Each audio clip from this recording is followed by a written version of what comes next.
Siguro hindi na nakakatulog ng mabuti ang mag-asawang Ruiz. Dahil next week magkakaroon uli ng Senate hearing na kung saan hindi lang si LV Vergara ang makakaharap nila, kung hindi kasama yung dalawang testigo ni LV Vergara na sina alias Dodong at alias JM. Si alias Dodong kahit panalagay sa panganib yung buhay niya, nung may nagtangka sa buhay niya, ay desidido pa rin magtestigo laban sa mag-asawang Ruiz. Ito ang sinabi ni alias Dodong na gusto niyang mabigyan ng hustisya yung pagmamaltratong ginawa kay LV. Hindi na ko kilala po, nakakuhan, nakapunit. Hindi na ko kita ang mukha. Ang tanong niya sa akin, dito ka lang pala nakatira eh. Kung mamaya putok uli, putok siya. Sabi na putok, sabi ko, ihimo na ako. Tahimik lang siya. Tapos, labas ko, na putok siya uli. Tundan ako. Yan, takbo ko sa palayan. Bug po, palo, tugtog doon sa may CR. Tapos tugtog niya CR, sub siya doon sa duro. Yan lang po, nakita ko. Sa nangyari sa inyo na kayo yung pinagbataan, gusto niyo pa rin ba tumulong? Tumistigo para sa kawawang biktima? Opo, tawa naman si Elve para daw ibigan lang na ako si Elve. Kami nakasama ng trabaho doon eh. Ako lang nakawa, hindi kami sauran. Tumakas ako. At yung isa pang tauhan din ng mag-asawang Ruiz na si alias JM, na kung maalala natin sa pinakahuling Senate hearing, si alias JM ang itinuro ni Franz Ruiz na nambubugbog kay LV kaya ito nabulag. Pero lumantad na itong si alias JM at gumawa na siya ng sinumpaang salaysay sa Occidental Mindoro. Laman ng salaysay niya na kung saan pinasisinungalingan niya ang lahat ng sinabi ni Franz Ruiz during the Senate hearing. Ayon kay alias JM, 2 araw pa raw siya na nagtatrabaho sa pamilyang Ruiz ay nakikita niya na kung paano iniinsulto at pinapahiya ni Franz Ruiz si LV Vergara at ang iba pang mga tauhan doon sa harap ng maraming tao. Sinasabihan daw ito ng mga salitang BOBO, TANGA, mga walang alam. Ilan ito sa mga salitang sinasabi ni alias JM na madalas niyang naririnig na insulto galing kay Franz Ruiz. Nilagay din ni alias JM sa kanyang salaysay na noong August 22, 2023 ay dinala sila sa Batangas sa opisina ng isang abogado kung saan pinilit sila ni Franz Ruiz na gumawa ng sariling bersyon niya na kung saan papalabasin ni Franz Ruiz sa gagawing salaysay ni alias JM na siya ang nanggugulpe kay LV.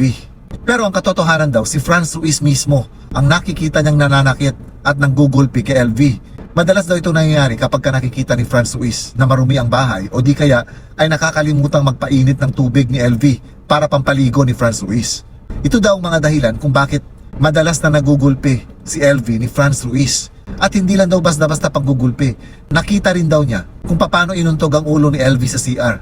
Hanggang sa dumugo ito, hinahampas din daw ni Franz Ruiz ng sandok, minsan ng kahoy, si LV Vergara. Ganong katindi yung mga pananakit ni Franz Ruiz kay LV, ayon mismo sa mga nakita ni alias JM.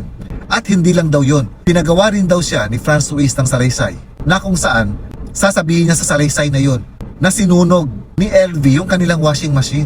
Pati na yung pagsunog na sinasabi ni Franz Ruiz sa Senado, sa bubong nila, dahil nagsaselos daw si LV dun sa isang kasamahan nila, dahil may gusto nga daw siya kay alias JM.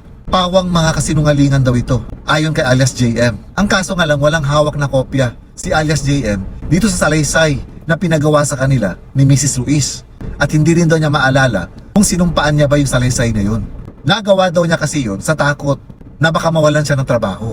Until siguro dumating yung oras na hindi na kaya ng konsensya niya yung pinapagawa ni Franz Ruiz, kaya naisipan na rin niyang tumakas.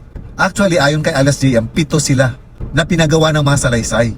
At ang sinasabi daw ni Franz Ruiz sa kanila, kailangan nilang gawin yun para kung sakasakali daw na madadamay sila sa reklamo, ay meron na silang depensa.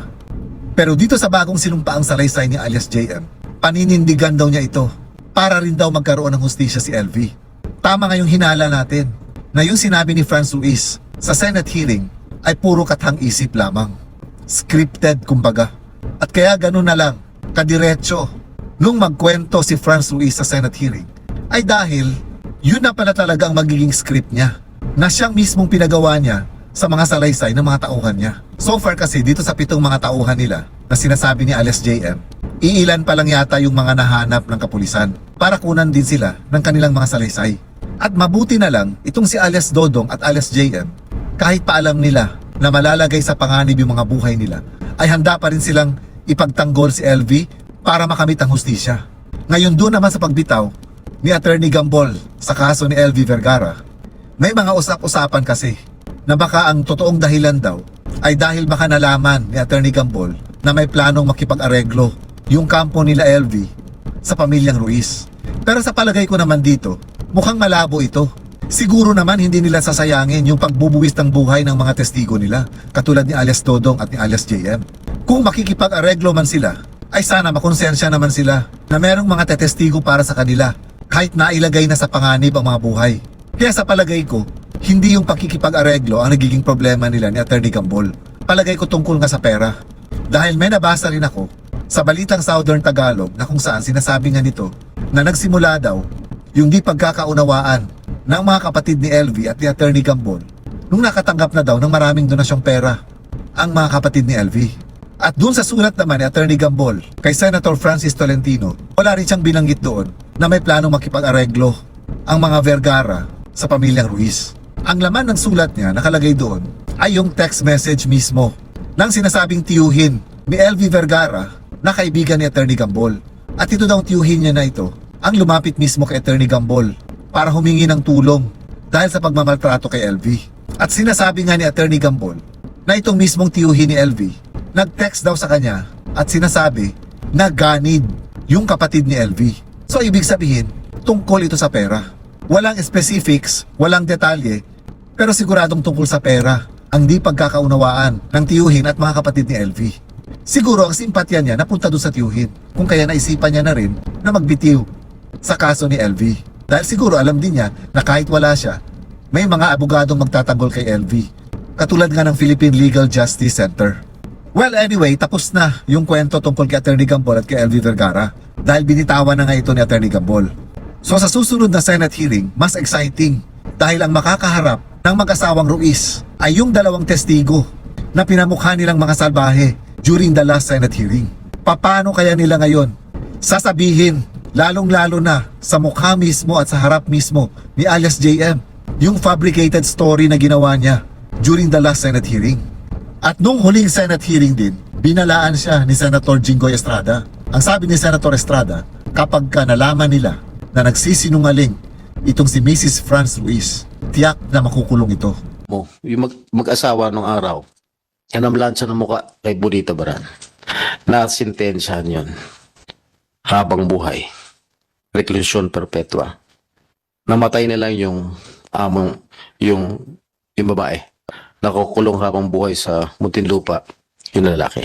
Pag kayo nagsinungaling dito, ganun din mapupuntahan ninyo. At seryoso ko rito. Seryoso ko rito sa kaso to. Huwag kayo magsinungaling. Ngayon pa lang, sa aking pakiwari, parang sisinungaling na kayo. I'm warning you guys, both of you. Pero pag nagsisinungaling kayong dalawa, pakukulong ko kayo. Paniwala kayo. On record pa yung lahat ng mga sinabi during the last Senate hearing. So ano kayang gagawin ng mga abogado ng mga Ruiz ngayong lumantad na at makakaharap na nila ang dalawang tetestigo kay LV Vergara? Aaminin na kaya nila yung pagmamaltratong ginawa nila kay LV sa susunod na hearing next week para kahit papano mapababaan yung magiging sentensya nila? Or patuloy silang magsisinungaling sa harap ng mga senador? Abangan po natin yan next week. At sa pamilya ni LV Vergara, sana patuloy silang lumaban.